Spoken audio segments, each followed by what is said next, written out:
Bismillahirrahmanirrahim. Dear students, Assalamu alaikum. Now, in this third part, we are going to discuss past paper questions related to 2018 and 2019 and then 20. Let's begin. I hope all of you must be ready. As in previous videos, I also instructed you to please be focused, okay, and you should have a notebook and pen with you so that you should be able to note down all important things, okay. And then definitely you need to practice yourself to improve, okay.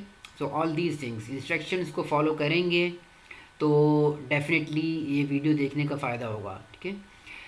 काम आगे आपने करना है, यहाँ से आपको definitely basic एक understanding मिल जाएगी और फिर जब आप बार बार उसको लिखेंगे आंसर्स को और इससे मिलते जुलते आंसर्स की प्रैक्टिस करेंगे तो इंशाल्लाह आप बहुत बेहतर आंसर प्रोड्यूस करने में कामयाब होंगे एग्ज़ाम्स में, ठीक है। लेकिन ये बात याद रखिए कि पहले स्टेज में आपने समझना है और सेकेंड स्टेज में फिर आपने लिखना है। जब तक आप ख़ुद से लिखेंगे नहीं और अगर आप यही समझ लें कि आपको आंसर आता है तो फिर एग्ज़ाम में बहुत लिमिटेड टाइम होता है, सिर्फ 1 आवर 30 मिनट्स में आपको 4 क्वेश्चन करने होते हैं।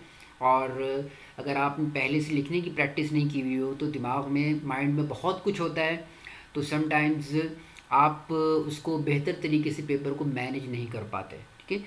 सो you to manage your paper well it is important for you to practise the paper by writing. पहले स्टेज में आपने अंडरस्टैंड करना है अभी जिस तरह से आप यहाँ समझ रहे हैं, और दूसरे स्टेज में आपने इसको लिखना है। लिखने के बाद पहले ख़ुद अपना स्क्रिप्ट देखें और अगर आपको बेहतर नहीं लगे तो उसको फिर इम्प्रूव करें and then get it check by your teacher और expert, okay. So let's move to now year 2018. We have question number 2 here. Write an account of the events of the first revelation and the prophet's reaction afterwards. ठीक, I think ये आसान तरीन question जो question number 2 में पूछे जा सकते हैं तो ये उनमें से एक है। And the same question was repeated in May June 2019 as well, ठीक है। तो इस क्वेश्चन के लिए आप सब जानते ही हैं कि पहले जो इंसिडेंट है कि वो फेरा वाला, वो इंसिडेंट आपने पूरा लिखना है। ट्रांसलेशन लिखनी है सूरह अलग की 5 आयतों की। रोल ऑफ हज़रत खतीजा को एक्सप्लेन करेंगे आप, और रोल ऑफ हज़रत जो वर्का बिन नौफल थे कि कैसे हज़रत खतीजा वर्का बिन नौफल के पास लेके गए। तो पूरा जो आप ये इंसिडेंट आप उसमें मक्की लाइफ में भी आप पढ़ते हैं फर्स्ट रेवलेशन के अंडर में, और फिर यहाँ पर भी आप जब रेवलेशंस के बारे में पढ़ते हैं तो वहाँ आप ये पढ़ चुके हैं। तो आई होप ये कोई मुश्किल क्वेश्चन नहीं है, और इस तरह का क्वेश्चन अगर आ जाता है तो आप इसको ईज़िली मैनेज करने की पोजीशन में होंगे। लेकिन एटलीस्ट आप फिर भी इस तरह के क्वेश्चंस को भी लिख कर ज़रूर चेक करें कि आप क्या बेहतर तरीके से इनको करने में कामयाब हो रहे हैं या नहीं हो रहे हैं। इसके पार्ट बी की तरफ चलते हैं। पार्ट बी में हमारे पास है the holy Quran was revealed in parts over a number of year, why it was important, ठीक। तो ये भी एक अच्छा क्वेश्चन है, डिस्कशन बेस्ड क्वेश्चन। तो यहाँ आपसे एग्री और डिसएग्री नहीं कर रहे, ठीक है ना। तो बाज़ जगहों पर वो एग्री और डिसएग्री की बात होती है और बाज़ जगहों पर डिस्कस करना होता है कि रीज़निंग क्या है। तो रीज़न देखें, सबसे पहले आप ये आयत आपको आनी चाहिए, आप ये कोड कर सकते हैं सूरह नंबर 59 के आयत नंबर 21, और उसमें आप ये बात मेंशन कर सकते हैं कि अल्लाह ने फरमाया कि had we sent the Quran upon a mountain it would have come apart, crush हो जाता। अल्लाह ने फरमाया कि अगर लव अंज़लना हाज़ल कुरान अला जबल रअयतहु खाशिअन मुतसद्दिअन मिन खश्यतिल्लाह, तो पहाड़ भी रेज़ा रेज़ा हो जाता। तो अब इससे हमने पॉइंट क्या डेवलप करेंगे, had it been revealed as a whole to the holy prophet it have been too heavy for him to carry the burden. तो बर्डन था बहरहाल वही का, तो होली प्रॉफिट सल्लल्लाहु अलैहि वसल्लम को ताकि कुछ रेस्ट मिल जाए, तो कुछ वही आती थी, उसके बाद कुछ टाइम के लिए गैप होता था और फिर दोबारा से इस दौरान में होली प्रॉफिट सल्लल्लाहु अलैहि वसल्लम थोड़े रिलैक्स हो जाते थे, सेटल डाउन हो जाते थे, एंड देन फिर दूसरी मज़ीद वही आती थी। सारा अगर एक ही दफ़ा कुरान मजीद नाजिल होता तो होली प्रॉफिट सल्लल्लाहु अलैहि वसल्लम के लिए उसको बर्दाश्त करना मुश्किल होता। अच्छा, उसके बाद मज़ीद रीजंस भी हैं, so that believers could learn it, ponder over its meaning as well and then as well as implement them in their life. तो अगर सारा कुरान एक ही वक्त में आ जाता तो मुश्किल होता मुसलमानों के लिए। उस वक्त बिल्कुल एक नई चीज़ थी, नई सूरत हाल थी, अल्लाह का कलाम था। तो उसकी हिफाजत भी करनी थी, उसको याद भी करना था, उसको समझना भी था, उसको इम्प्लीमेंट भी करना था। ठीक है, हमारी अगर बात की जाए तो हम तो ज़ाहिर है कि बाय बर्थ मुस्लिम्स हैं, तो हम शुरू से ये चीज़ें देखते हुए, पढ़ते हुए, सुनते हुए आ रहे हैं। तो उन लोगों को कि जिनके यहाँ ज़ाहिर है कि अरसे से वो पूरी लाइफ उन्होंने 20, 25, 30 साल से वो गलत तरीक़ों पर चल रहे थे, तो उनके अंदर चेंज लानी थी। तो आहिस्ता आहिस्ता अल्लाह ताला ने वो आयतें उनमें नाजिल की, so that they should be able to learn them and then understand them, उसको अच्छी तरह से ग्रैस्प कर लें और फिर उनको इम्प्लीमेंट भी करना शुरू कर दें। उसके बाद कुछ आहिस्ता आहिस्ता फिर और नई चीज़ें फिर अल्लाह ताला ने कुरान की आयतों में बयान फरमाई। So this was also important reason why the holy Quran was revealed in parts. It was also sent in parts in response to the needs of different situation and times. आप जानते हैं कि बहुत सारी आयत ऐसी हैं कि जिनका एक ख़ास कॉन्टेक्चुअल बैकग्राउंड है। ठीक, तो वो जब बैकग्राउंड, जब वो ख़ास वाक़यात हुए तो फिर उसी तनासुर में वो आयतें नाजिल हुई। ठीक है, तो उससे पहले अगर वो आयतें नाजिल हो जाती तो ज़ाहिर है कि फिर उसका जो है ना वो बात नहीं बनती फिर, है ना। तो एक कॉन्टेक्स्ट बना, जैसे अबू लहब ने जब होली प्रॉफिट सल्लल्लाहु अलैहि वसल्लम की जो है ना आपको बहुत ज़्यादा टॉन्ट करना शुरू किया, अबतर कहना शुरू किया, तो अल्लाह ताला ने सूरह कौसर नाजिल फरमा दी। ठीक है, होली प्रॉफिट पर जब रेवलेशन नहीं आई, आप परेशान हुए थोड़े से, तो फिर सूरह दुहा नाजिल फरमा दी। जब उन्होंने कुरैश ने आपसे अल्लाह ताला के बारे में बार बार पूछा कि what is the nature of God, तो अल्लाह ताला ने सूरह इखलास नाजिल फरमाई। ठीक, तो इसी तरह से सूरह लहब नाजिल की गई जब बहुत ज़्यादा अबू लहब ने होली प्रॉफिट को टॉन्ट किया। तो ये इन सब का एक बैकग्राउंड है, ख़ास एक कॉन्टेक्स्ट है। तो ज़ाहिर है कि अब कॉन्टेक्स्ट वाली जितनी भी आयतें हैं तो वो ख़ास तनाजुर में थी, तो उसका सियाक़ व सबाक़, जब कोई वाक़या होता था तो फिर वो आयतें नाजिल होती थी। This was also the reason why the holy Quran was revealed into parts. ठीक, so this is how you can develop the answer of this question. अच्छा, अब चलते हैं हम 2019 की तरफ। 2019 में भी जो पार्ट ए का क्वेश्चन था वो तकरीबन सेम था जो 2017 में था, जिसको हम पिछली वीडियो में हम डिस्कस कर चुके हैं डिटेल में। डिफरेंस, छोटा सा डिफरेंस अल्फाज का, वर्ड का, कि वहाँ पे ये पूछा गया था कि ये बताइए कि how God gave knowledge of himself to his messenger, और यहाँ पे आपसे पूछा जा रहा है कि रिलेशनशिप, 2-3 मैसेंजर्स दिए गए थे और उसमें ये कहा गया था कि describe the relationship of God with any of these 2 messengers. ठीक, तो अगर रिलेशनशिप पूछी जाए, जब आप गेव नॉलेज वाला, वो थोड़ा सा मुश्किल क्वेश्चन था जो हमने 2017 में पिछली वीडियो में डिस्कस कर लिया, तो उसी को अगर आप देख लें दोबारा से तो, और वो आपको अगर समझ में आ जाए तो आप ये क्वेश्चन भी अटेम्प्ट कर सकते हैं, क्योंकि जो बेसिक जो थीम्स हैं जो इस क्वेश्चन में जो पैसेजेस में हैं, तो पैसेजेस यहाँ पे आपने वही लेने हैं 11 से लेकर 15 तक, और उसमें जो बात बयान की गई है, बस यहाँ आपने थोड़ा सा ये ख्याल करना है कि वहाँ आपने गेव नॉलेज जो कीवर्ड्स थे उनको आपने एड्रेस करना था, और यहाँ आप रिलेशनशिप बताते हुए चलेंगे कि रिलेशनशिप किस तरह से है कि अल्लाह तबारक व तआला ने बार बार इस बात का इज़हार किया कि आदम अलैहिस्सलाम को पावर दी, आदम अलैहिस्सलाम से अगर गलती हो गई तो अल्लाह ताला ने उसको माफ़ कर दिया, इब्राहीम अलैहिस्सलाम को हिदायत अता फरमाई, ईसा अलैहिस्सलाम को मुश्किल हालात में नहीं छोड़ा, उनकी तख्लीक ही अल्लाह ताला ने किस तरह से की, ठीक है, और फिर उनको पावर दी ताकि लोग उनकी बात को सुने, उनको मिरेकल्स दिए, वही प्रॉफिट सल्लल्लाहु अलैहि वसल्लम को तमाम मुश्किल हालात में अपने साथ रखा, ठीक है, और यहाँ तक सपोर्ट अपनी मुसलसल रखी और आसमानों पर भी बुलाया, something like this. So this is how you can manage your answer and I hope you should not feel it difficult. ठीक है, तो इसके पार्ट बी के आंसर को हम देख लेते हैं। तो पार्ट बी का आंसर है कि God's messengers experience trials, how can their response help Muslims face difficulties in their own lifes. तो ये भी तकरीबन वही सेम क्वेश्चन है जो हमने 2017 में डिस्कस किया। तो जिस तरह से यहाँ पे देखेंगे, पार्ट 2017 में क्वेश्चन इस तरह से था कि undergoing hardships brings a person closer to God, ठीक है, तो वहाँ इस तरह से था, और यहाँ आपसे ये कहा जा रहा है कि how can their response help Muslims face difficulties in their life. तो थोड़े बहुत फ़र्क के साथ, तो आप इसमें क्वेश्चन को बहरहाल एड्रेस करना ज़रूरी है।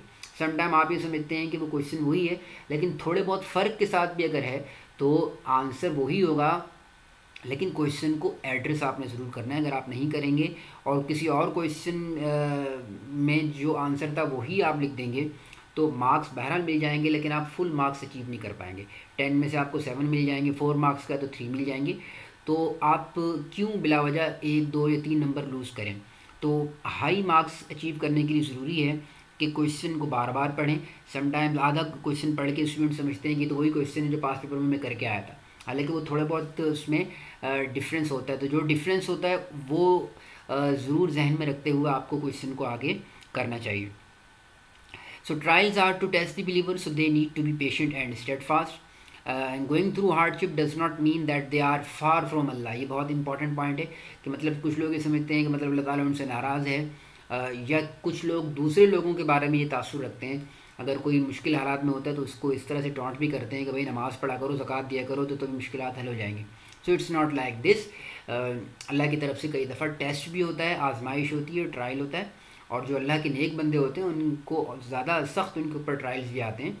तो ये कोई पैमाना नहीं है कि अगर कोई मुश्किल हालात में है तो हम ये कहें कि अल्लाह ताला उससे नाराज़ है। So trust in Allah and keep praying him for overall betterment. Never, ये हमने लेसन लर्न करने, जिस तरह से कहा जा रहा है कि हमने डिफ़िकल्ट हालात में क्या लेसन लर्न करने, तो क्या करने कि we never lose hope and avoid to be impatient. हाँ, होली प्रॉफिट सल्लल्लाहु अलैहि वसल्लम ने जैसे मुश्किल हालात में स्ट्रेटजीज चेंज की। आप मक्का में थे, मक्का से फिर आप ताइफ चले गए, ताइफ से फिर वापस आए, और फिर मक्का में कुछ टाइम जब और मुश्किलात बढ़ गई तो फिर आप मदीना में आ गए। तो मुश्किल हालात में गिव अप नहीं करना, स्ट्रेटजीज चेंज करनी है, ठीक है, और पेशेंस के साथ, अपने कमिटमेंट के साथ अपने कॉज के लिए एफर्ट करते रहना है। इंशाल्लाह one day we will be able to achieve our goal. Okay, so this is how you can attempt this question.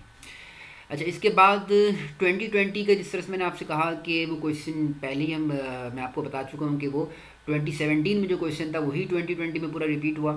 तो इसीलिए मैं यहाँ पर आपको सॉरी, जो 2018 में था वही 2020 में रिपीट हुआ था, तो इसलिए वो 2020 के क्वेश्चन के बजाय फिर मुझे मैंने 2013 का क्वेश्चन आपके लिए, क्योंकि ये थोड़ा ज़्यादा रेलिवेंट और वैलिड मुझे लगा, तो मैंने आपके लिए सिलेक्ट किया है। तो इसमें देखते हैं कि using passages you have studied right about the main teachings about God in the Quran. ठीक है, अब ये देखें, ये क्वेश्चन जो 3 कैटेगरीज हैं, हम दो जो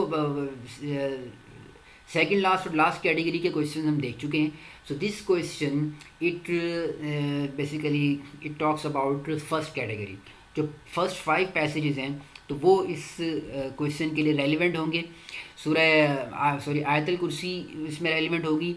इसके बाद सूरह नाम की आयत नंबर 101 to 103, एंड देन सूरह शूरा की आयत नंबर 37, एंड देन वी हैव सूरह नंबर 42 आयत नंबर 4 to 5। इससे पहले सूरह फुस्सिलत की आयत नंबर 37 और सूरह शूरा की आयत नंबर 4 to 5 थी, और फिर उसके बाद हमारे पास सूरह इखलास। तो ये 5 पैसेजेस हमारे पास रेलिवेंट है। इनमें से किसी भी 2 या 3 के बारे में हम कमेंट करके अपने आंसर को डेवलप करेंगे, जिस तरह की हम पिछली वीडियोस में आप देख चुके हैं, हम करते आ रहे हैं। ठीक है, तो आयतुल कुर्सी आप लेके, जैसे आप कह सकते हैं कि तौहीद के हवाले से, अच्छा यहाँ पूछा क्या जा रहा है कि मेन टीचिंग्स अबाउट गॉड, अल्लाह के हवाले से बुनियादी तौर पर क्या हमें मैसेज दिया गया है। तो आंसर वैसे बहुत सिंपल है, कोई इसमें बहुत ज़्यादा कोई कॉम्प्लिकेशन नहीं है। तो आप बताएंगे जैसे तौहीद के हवाले से बात अल्लाह ताला ने बयान की उसमें आयतुल कुर्सी में, and then he talks about his omnipotence and omniscience. कुर्सी का वर्ड जो है वो उसको थोड़ा आप एक्सप्लेन करेंगे। इसी तरह से how he never gets tired, जिस तरह अल्लाह ने अपनी अथॉरिटी के हवाले से फरमाया है कि no one will be able to intercede in front of him on the day of judgement.